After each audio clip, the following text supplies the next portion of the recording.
بسم اللہ الرحمن الرحیم يريد الله أن يخفف عنكم وخلق الإنسان ضعيفا. اللہ تو چاہتا ہے تم سے ہلکا کر دے بوجھ. یہ ساری کی ساری پابندیاں لگا کے اللہ نے آپ سے بوجھ ہلکا کیا ہے. شریعت کی پابندی لگا کر آپ کو نفسیاتی مریض بننے سے، انزائٹی سے بچا لیا. اور انسان کو تو اللہ نے کمزور پیدا کیا. یہ حقیقت بات ہے. انسان کے پاس صرف ایک چیز ہے جو اس کو سب پہ بھاری کر دیتی، وہ عقل ہے. باقی ہماری جتنی کیپیبلٹیز ہیں نا وہ جانوروں سے بہت کم ہے. ہاتھی جو ہے نا وہ زمین پہ پاؤں مار کے نا 40 کلومیٹر دور تک نا کمیونیکیشن کر لیتا ہے دوسرے ہاتھی کے ساتھ. 40 کلومیٹر. کتے کی سونگنے کی حساب دیکھ لیں. عقاب کتنے کلومیٹرز اوپر سے اپنا شکار نیچے دیکھ لیتا ہے. تو آپ جانوروں کو ذرا کنسیڈر کرنا شروع کریں، بندہ پریشان ہو جاتا ہے. یہ جو سرخاب آتے ہیں رشیا سے، جب وہاں پہ زیادہ ٹھنڈ پڑتی ہے تو وہ ہمارے سب کانٹیننٹ میں آتے ہیں. 5000 کلومیٹر ایٹ لیسٹ سفر کر کے آتے ہیں ہر سال. اور وہ ہوا میں ہی سفر کرتے بھی سوتے بھی ہیں اور اسی دوران اڑتے رہتے ہیں. اور ان کو یہ بھی پتا ہے کہ ہم نے ویوز جو یعنی ایئر کے جو مختلف لیئرز ہیں کس لیئر میں اڑنا ہے کہ ہم آسانی کے ساتھ یہاں پہنچ جائیں. وہ میرے بھائی کے ایک دوست ہیں تو وہ سرخاب کا شکار کر کے نا تو گھر میں ایک دفعہ سرخاب دینے کے لیے آئے. تو مجھے کہنے لگے علی بھائی یہ پر دیکھیں، یہ وہ پر ہیں جو بوئنگ اور ایئر بس کا کوئی جہاز بھی اس طرح کے پر نہیں رکھتا جو اللہ نے اس کو پر دیے. فیولنگ کی بھی ضرورت نہیں سر، بس وہ وہاں سے چلتے ہیں اور یہاں وہ سوتے بھی ہیں. کھانے پینے کی بھی کوئی حاجت نہیں ان کو، یہاں پہ پہنچ جاتے ہیں. اور پھر جب موسم دوبارہ نارمل ہوتا ہے وہ واپس چلے جاتے ہیں.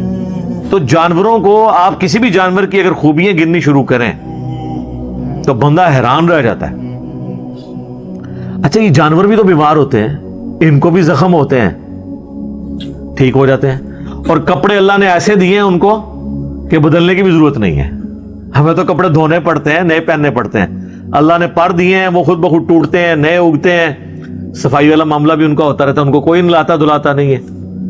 تو آپ ایک اگر جانوروں کی کوالٹی دیکھیں تو انسان تو آپ کو نظر آئے گا کہ واقعی یہ جو اللہ نے فرمایا خلق الانسان ضعیفا، اتنا کمزور ہے انسان کہ آپ انسان کے بچے کو ٹیبل پہ رکھ دینا وہ نیچے گر جائے گا.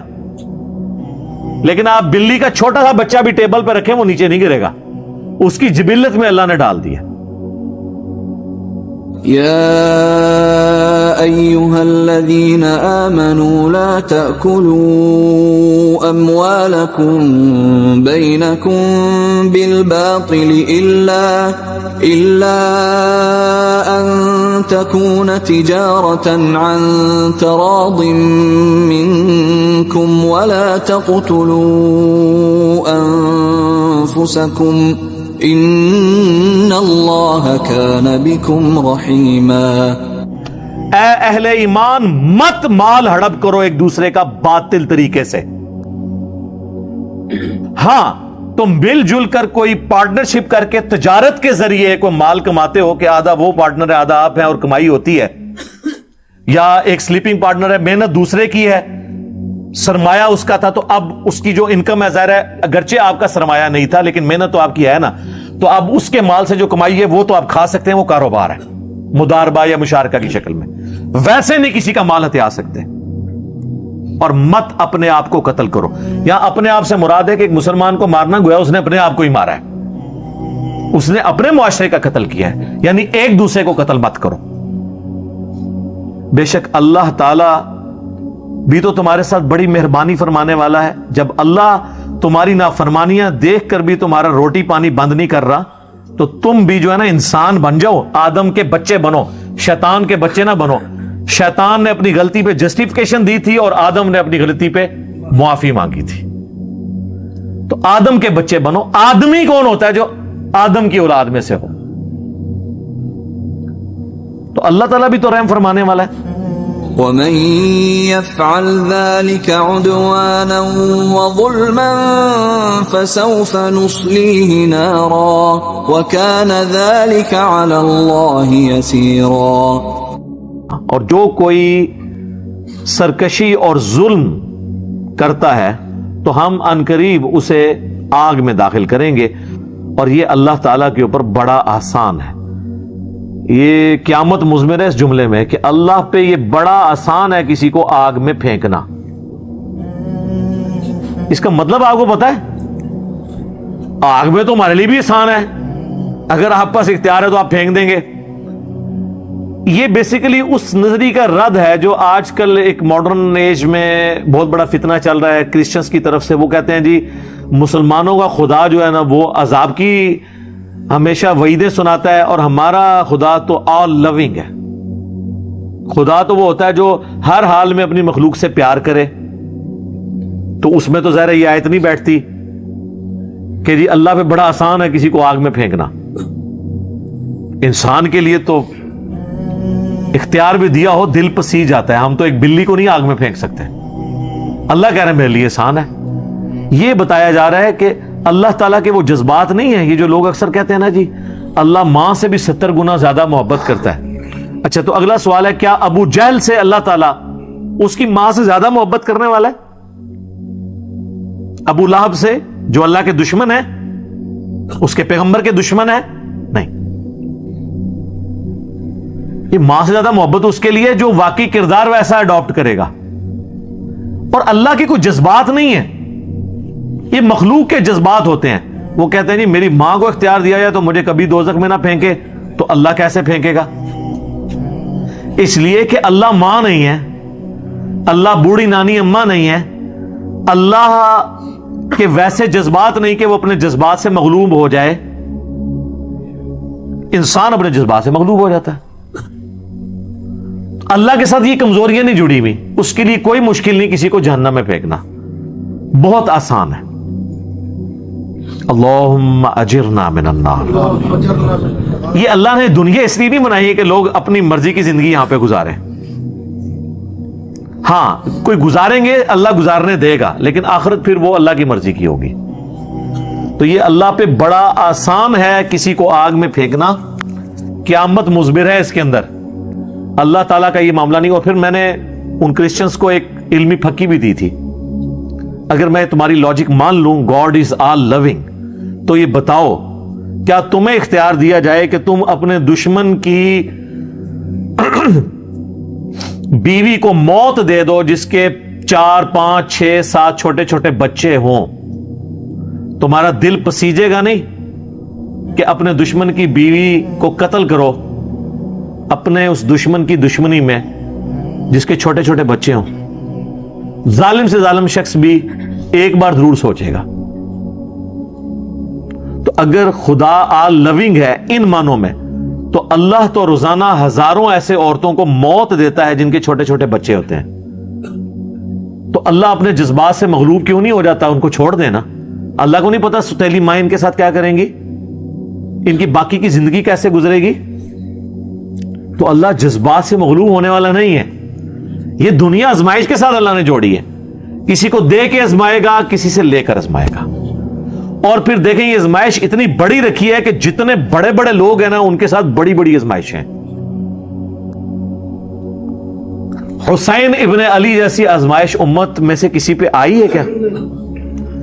اگر دین پر چلنا، نیک زندگی گزارنا آزمائشوں کو ٹال دیتا تو ان سے ٹال جاتی. لہذا ہمارے یہ جو وائزین بھی کہہ رہے ہیں نا کہ جی آپ نماز شروع کر دیں، آپ نیکی کے راستے پہ آ جائیں تو انشاءاللہ بٹی کو بھی آگ لگائیں گے سونا ہو جائے گی. سر اس طرح کوئی نہیں ہوئے گی. وہ جو آپ کا مقدر ہے وہ آپ کو ملنا ہے. ہاں آخرت کی میں گارنٹی دیتا ہوں کہ جو آخرت ہے نا وہ آپ کی مرضی کی ہوگی اگر آپ نے دنیا اللہ کی مرضی کی گزاری. دنیا کی کوئی گارنٹی نہیں ہے، کیونکہ دنیا تو ان لوگوں کو نہیں ملی جو ہم سے بہت اچھے تھے. تو آپ کیوں ایسی امید لگائے ہوئے ہیں کہ آپ کو ویسی دنیا مل جائے گی؟ ہاں لیس للانسان الا ما سعى، انسان کے لیے وہ ہے جس کی وہ کوشش کرے. جو ہمارا مقدر ہے وہ تو ہمیں ملنا ہے، لیکن آخرت جو ہے نا وہ آپ کے ہاتھ میں ہے، دنیا کسی کے ہاتھ میں نہیں۔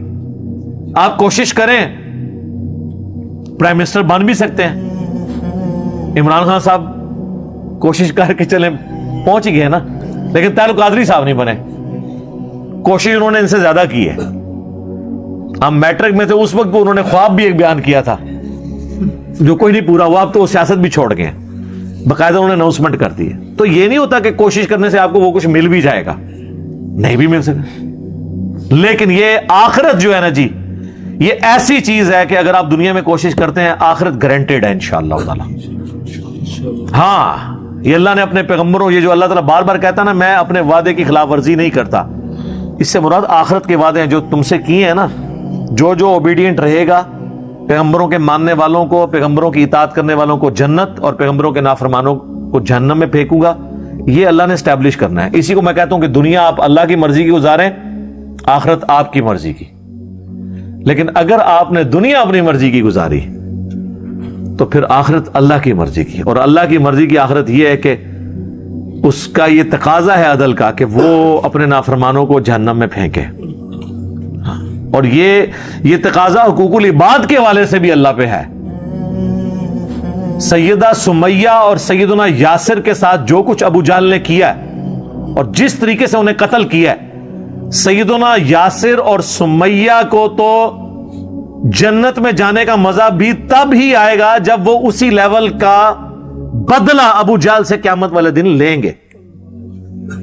تو مومنین کے دلوں کو ٹھنڈا کرنے کے لیے بھی مجرمین کو سزا دینا ضروری ہے، یہ صرف اللہ کی ریکوائرمنٹ نہیں ہے، اور یہ اللہ ہی ہے جو سزا دے سکتا ہے۔ ہٹلر نے 60 لاکھ یہودیوں کو، یا بہت محتاط اندازہ لگا لیں تو چلیں 6 لاکھ، یہودی کہتے ہیں 60 لاکھ، باقی لوگ کہتے ہیں نہیں ایگزیجریٹ کیا، 6 لاکھ تھے۔ سر 6 لاکھ انسانوں کو بھی 100 فیکٹریاں بنا کے قتل کرنا، انوسنٹ لوگوں کو، صرف اس بنیاد پہ کہ وہ مذہبی ہیں۔ ہمارا ان سے علمی اختلاف یہودیوں سے اپنی جگہ، یہودیوں کو قتل اس لیے کیا گیا جس طرح آج جو کچھ ہمیں مسلمانوں کو وہاں پہ فیس کرنا پڑ رہا ہے نا کہ یہ مذہبی لوگ ہیں، آرتھوڈاکس ہیں، یہ اس ماڈرن معاشرے میں چل نہیں سکتے، یہودی بھی اس طرح بڑے مذہبی ہیں۔ ان کو اس وقت اس معاشرے کے لیے خطرہ سمجھا گیا، 100 فیکٹریاں بنائی گئی ان کو قتل کرنے کے لیے۔ ان کی عورتوں کو انٹر کرتے تھے، ایک طرف سے بال ان کے شیو آف کرتے تھے، ان بالوں سے نازیوں کے قالین بنتے تھے، دوسرے چیمبر میں جا کے انہیں بے ہوش کیا جاتا تھا گیس کے ذریعے، تیسرے چیمبر میں ان کو ڈالا جاتا تھا جہاں ان کا جسم پورا گل جاتا تھا، اور آخر میں ایک لیسدار مادہ نکلتا تھا جو وہ کھاد کے طور پہ استعمال کرتے تھے۔